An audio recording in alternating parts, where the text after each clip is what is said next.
I think it's Easy for me 81. too. Okay. It might be Yeah. 88 too. I think it's 88's a good one, yeah, too, yeah. Yeah. And of course, obviously with DT, that's a good one as well. Also, I forgot, and this is even better because Ryan's not here. He corrected me yesterday and said Randy Moss was number 84.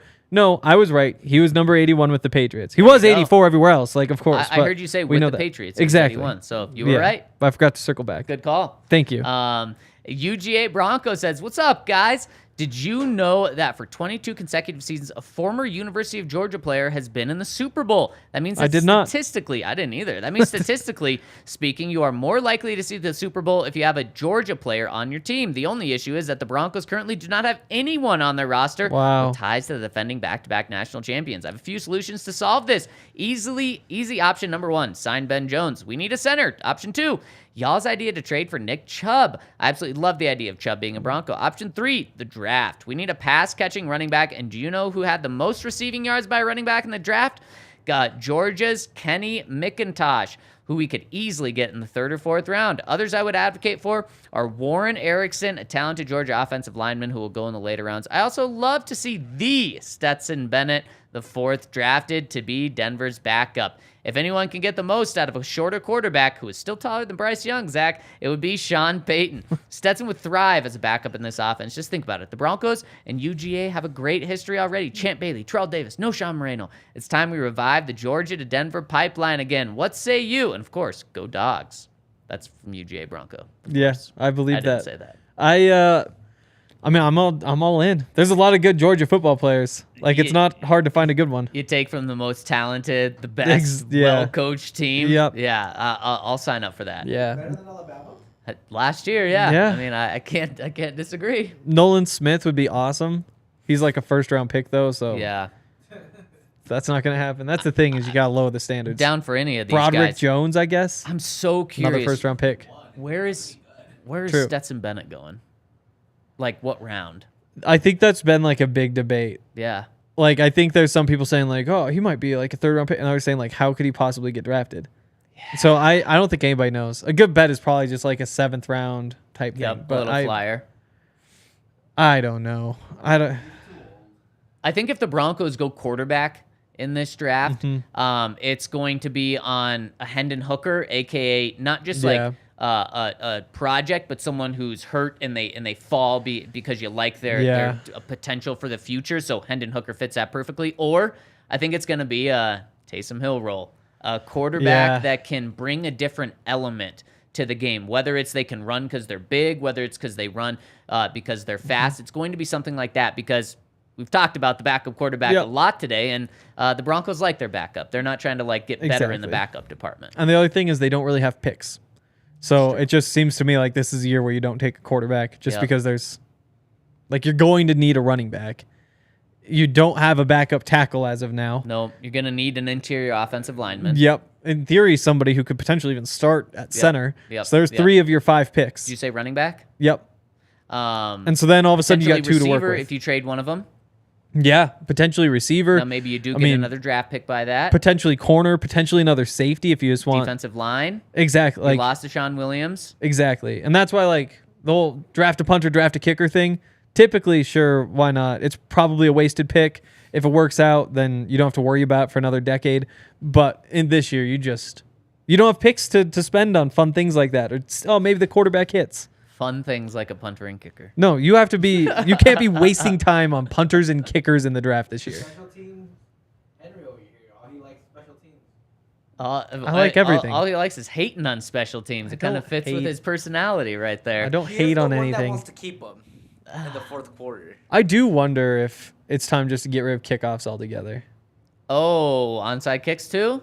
Just everything. You're Oh, completely here we flipping. go. Yeah, there we go. Like, Roller coaster the- Hank but- down for the 4th and 15. No, not that. We're definitely not. 25? There's no. Yeah, 4th and no, 25? it's not about the distance. It's about the whole like changing of the 4th and concept of the 50. game. So then what do you just said, but you just said get rid of onside kicks, get rid of kickoffs, get rid of all of it. I wonder if we get How to do the you get rid of well, because the kickoffs, thing is, but not you onside probably kicks? just can't get the ball back.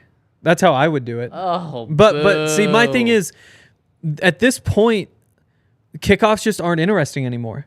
Like a decade ago, it seemed like, and I don't know if the numbers back this up, but you were getting 10 kickoff return touchdowns a year. You're getting all sorts of great special teams plays. Now it's kind of just a waste of time. And it sucks because the best play in football is like a punt return touchdown, and a kick return touchdown number 2. But those are just, we've kind of gotten rid of them, and it might be time just to commit.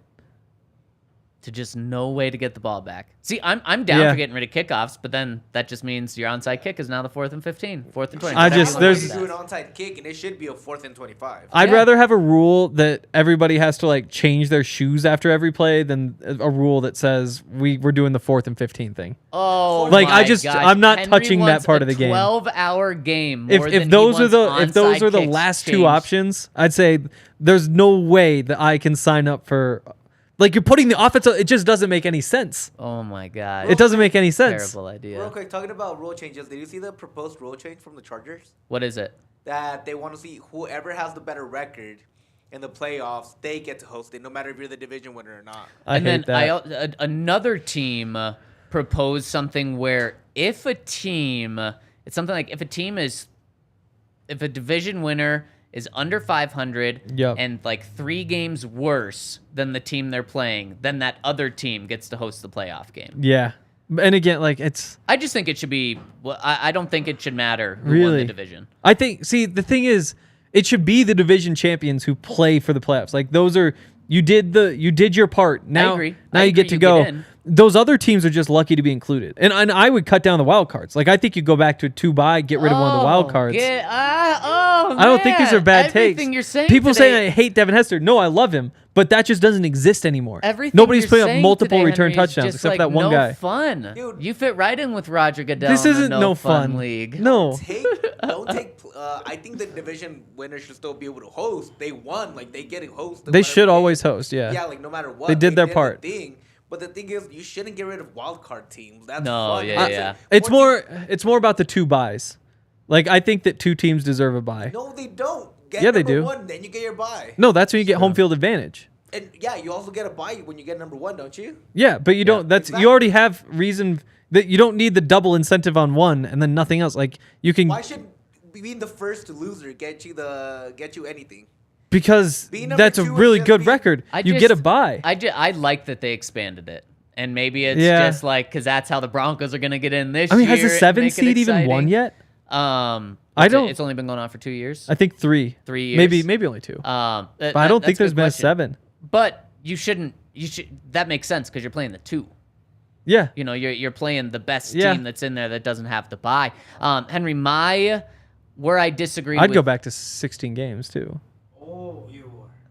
I think you can feel the difference. What I like about 17 games is it gets rid of a preseason game. So it's not like you're actually extending the season by a week. You're just adjusting it. Give me 2 preseason games and 18 regular. Give me 20 regular season games and 0 preseason games. I just don't like the season. I think can be the games don't mean as much. You know, the fact that the Dolphins got off to that crazy start. What were they, like 8-0? I think they were 8-0, 7-1, 8-1, something like that. They missed the playoffs. Like they were good enough to make the play. Like all of a sudden they were able to implode that much. Like who else? There's somebody who did the opposite, went on the late season run to barely squeak in. It wasn't the Packers. That's what's great. I kind of like I like that you don't just have to be good. I like extending that. And see, you're not I don't extending it that much. But it just means that you can lose another game during the season, and it just takes away some of the meaning. The games don't mean as much anymore. It keeps the fan I swear you can feel it. Because if you lose a game, it's not the end of the world, but it still means something. If you had 25 games, I'd be like, even 20, it's like, Right. 17 is just, you give yourself a little bit more hope. Okay, we're still good. We can still do this. But they don't deserve hope. They already blew it. I kind of like... What are you talking about? You're okay with the second place team getting a bye? Yes, that's the way it's always been. But they didn't get, if you want to buy, get first. the way it's always been. If you want home field advantage, get first. Oh, no. I'm about to mute you, dude. Like, no, you don't make any sense. You need to mute him. yourself. No, the number 2 team deserves it. Like the number 7 team, you didn't win your division. You couldn't even finish in the top 2 non-division winners. Like you shouldn't get a chance to play. Though. Like where did 2 wild cards come in? That's fair. But I mean, at this point, you got 14 of 32 teams making the playoffs. Yeah, I would cut it down. I think it's less than every other sport, or it's less than baseball and hockey. Baseball, no, baseball is less. I'm sorry, not baseball. Basketball. And hockey. Yeah, and again, they like both I'd have say 16. they should. I mean, those kind of make sense having like because they do the series. The eight. You're stuck with 8 teams per side, or you have to go to 4 because you can't really do buys for series. But that's the thing about MLB is I think a lot of the baseball fans are upset that they added another wild card there because again, that's the point was always you win your division or there's one team that balances out, and that's who gets a chance to play for a championship. Like I think if you finish 7th.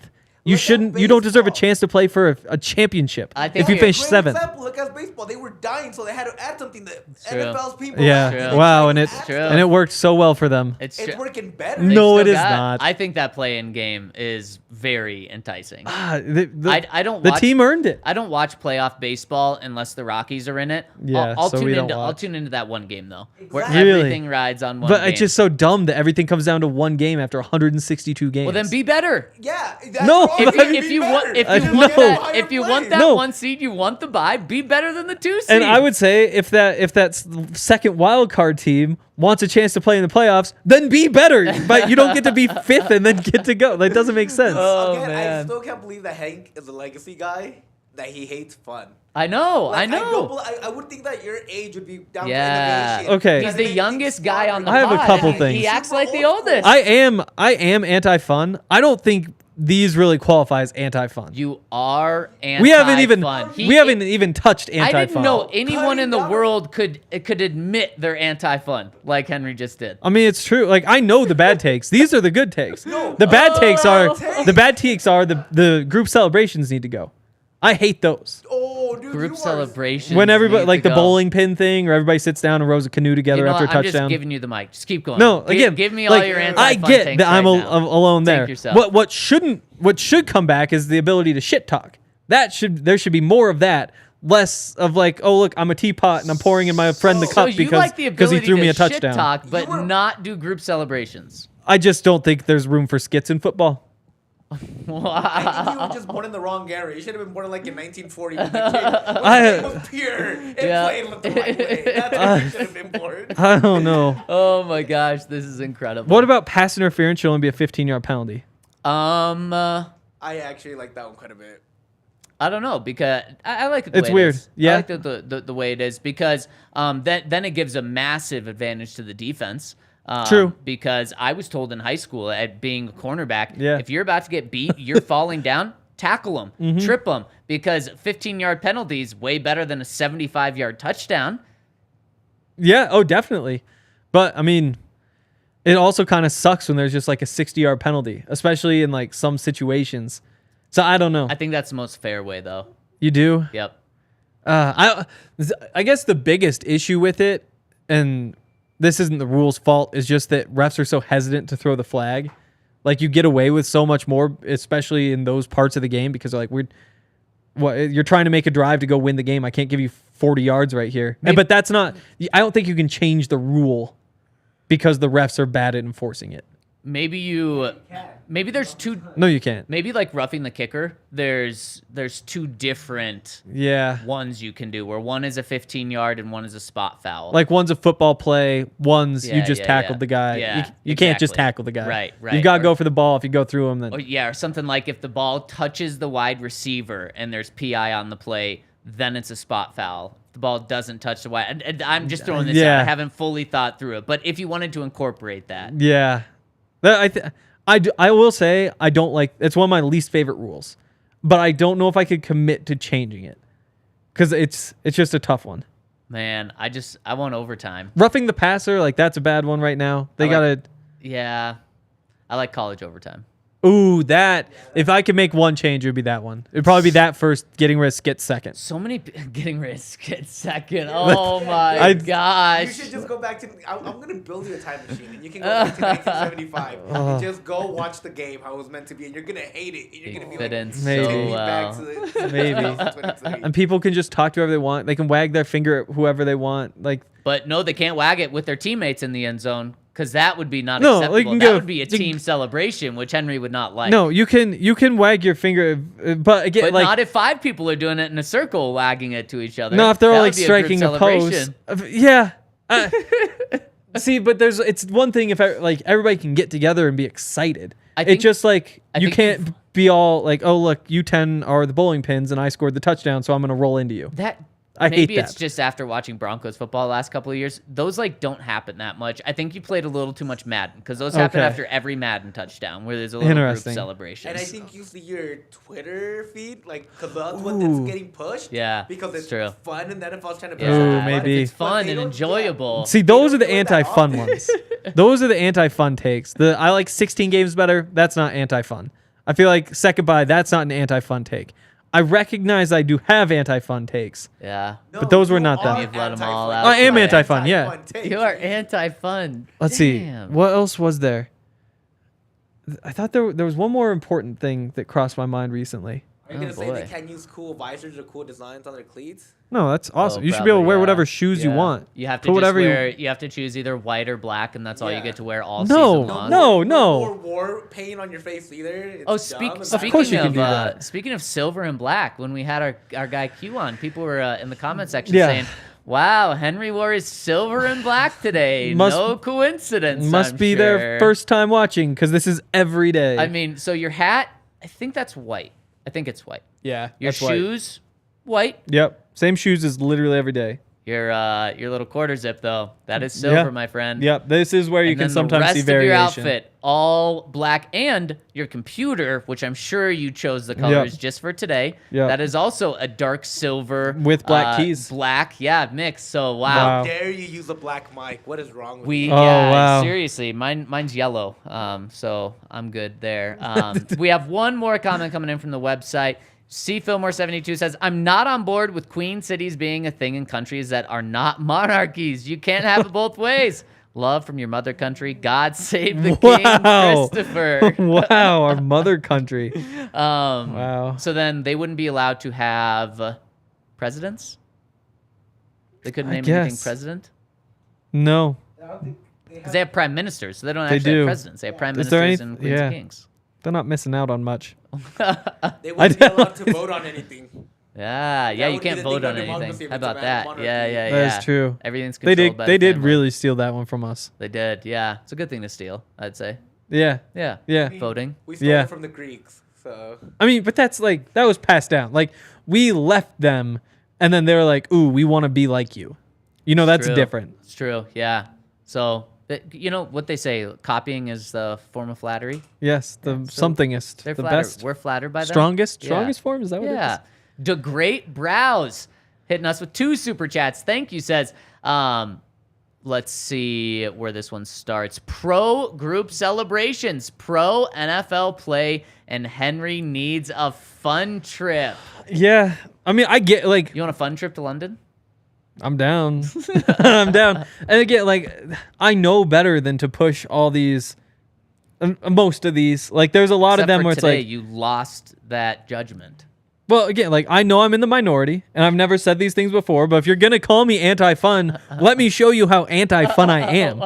Like You're gonna call me a miserable person. Let me make sure Exactly. you know how miserable No. I I'm am. bad. Let me show you how bad I am. Oh, what I said before, that wasn't even scratching the surface. I don't know. It's the skits that I don't really like. Oh, I'm not a huge fan of every time there's a turnover, the whole defense runs to the end zone.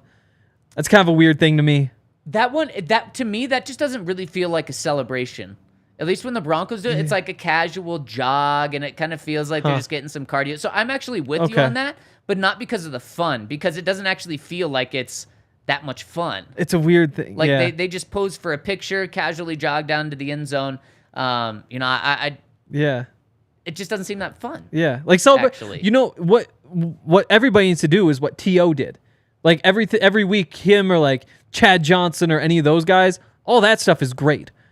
The league has just gotten so soft to the point where it's like, oh look, I'm a teacup because I scored a touchdown. Like what the hell is this? I swear, this dude just wants to go. This Oh is my back in goodness. day, this is what you feel like, bro. No, that's Like, Oh man, that's fair. No, I get it. I know that's unpopular, but I just want them to be tougher and stronger and Henry came into today.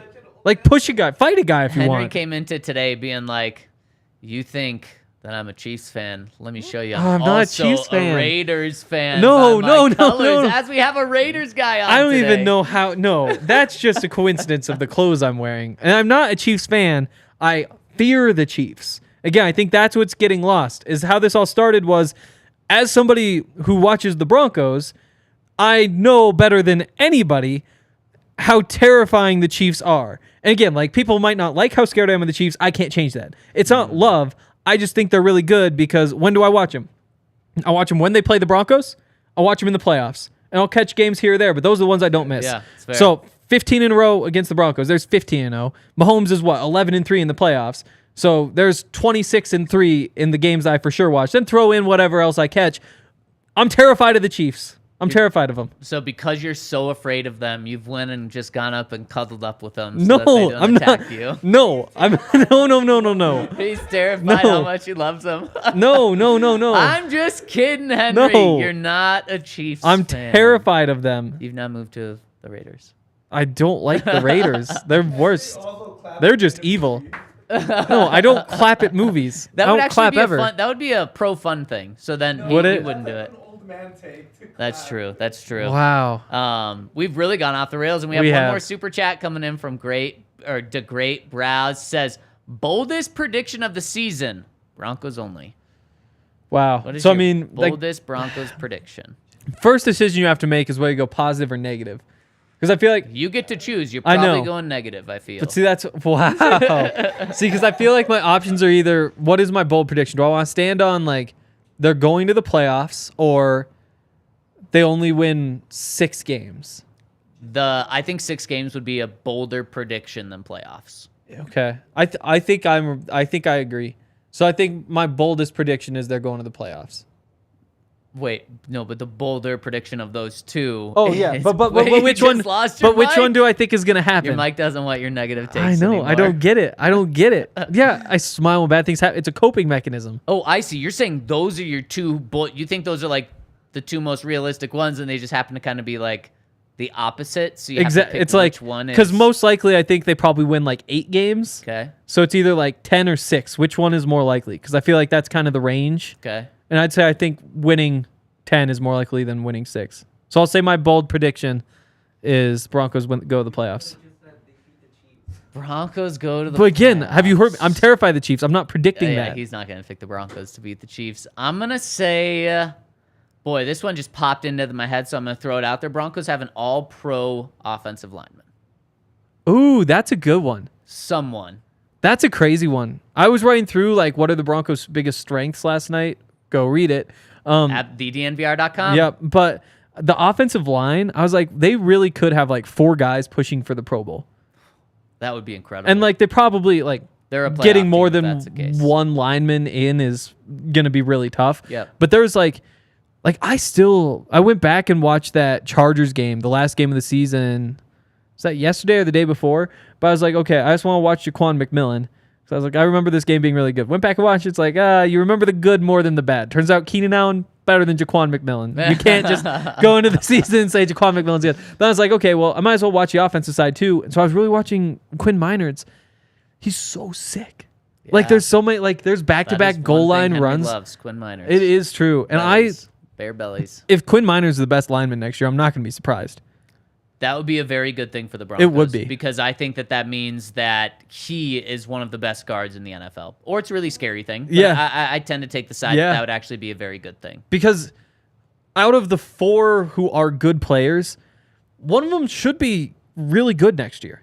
You Yeah, would think. One of them especially surrounded probably by has good players exactly. now. Yeah. So that's going to be fun to watch. At least Yeah. we hope. The flip side is they gave up the most sacks in the NFL last year, so they've got a long way to climb. But Well, that's really true. And we'll end on this note. Andre F says, bold prediction, we're owning the Chiefs this season. wouldn't that be nice? Henry's going to hate it when it happens, No, but everyone else is no. going to absolutely love I'll it. be dancing on their graves. Henry, you here? It's been fun going back and forth.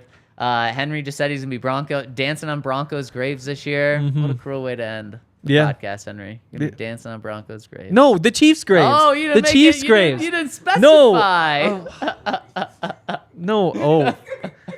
It's okay. And with that, we are out. We will see you tomorrow on the DNVR Broncos podcast.